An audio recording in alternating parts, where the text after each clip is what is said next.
banji bole tebakimanyi nti bulwera abantu omusenyi bagusima bwe si butonde neffe abakolera wano abenoonyeza 10 kati obwana bwaffe bwo tebugenda kudda ku masomero mama baba nene be banasoma ffe tunaddamu okusoma abaffe bagenda kutandika kulya kasasiro weewoza obukadde 5 bonna babwononedde wano tebakuwadde kuoningi beekwasa tyali tuli mu NEMA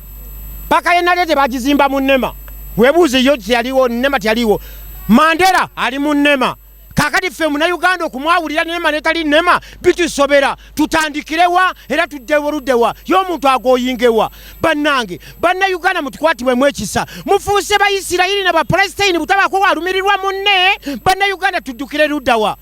naffe tutamane tusoberwa nitulowooza nti abanene be baagala okugula wano buli wamu bw'omala okwetandikirawo nga bo bajja nga bagoba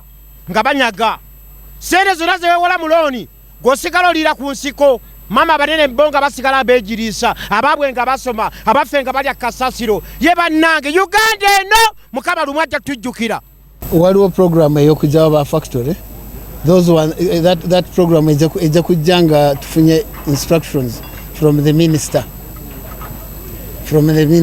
tuzimanyi factories wawe ziri naye tulina okuwandika reports zaffe wa minister then natuwa go ahead to make that decision wali kizibu kyakyo kubanga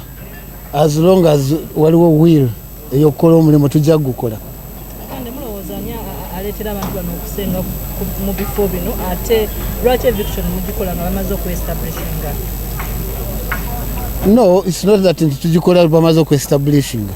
but planning and operation that takes time okujjawo kati twagala okuteekako a restoration plan stoppinga reoccurrence muntegedde yes izo plans zibaze teziriwe mabega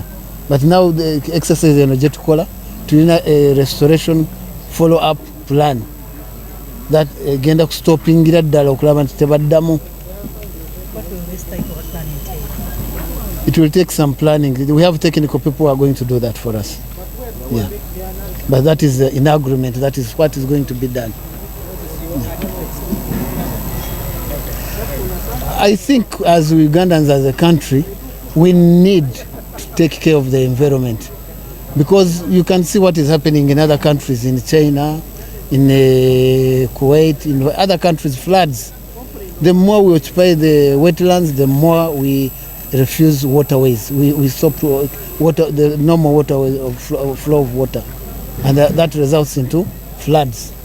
which is very dangerous to our future generation. Thank you. Operation eno tetandise kati olwaleero waliwo operation gye baakolako emabegaako 2022 in that operation bajjamu abantu bakola demolition bajjamu abantu naye abantu bagenze bakomawo mpolampola ab'ebiroole aba taxi abasuubula embaawo abasala emiti bonna obalaba nga bwe babadde wano tuze nga tubawoninga mpolampola okuvaamu naye nga baganye kati olwaleero okusalawo tujje tukole ki tubajjemu amaanyi nga bagende but they can see mulaba nti bakkiriza ensobi yaabwe bagimanyi okujjako nti baagala okubawa more time okuvaawo.